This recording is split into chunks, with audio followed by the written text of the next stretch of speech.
We are doing a blind contour of each other. I cannot look at my page. I can only look at my subject.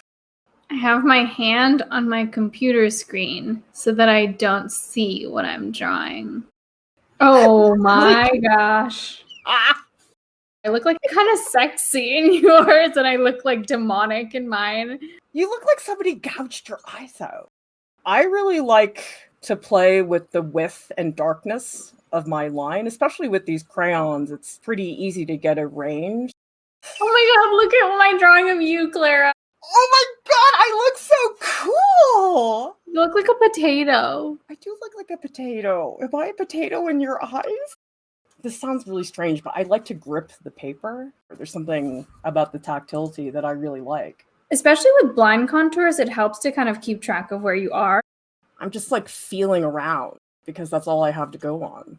Oh my god, can you please look at what I just drew? I look like a horse. You look like ephemeral. You look like a spirit coming out of like an orb. Oh my god, that's deep. You're making like really gorgeous like Hobbit, Lord of the Rings characters, and I'm making like disgusting potato heads.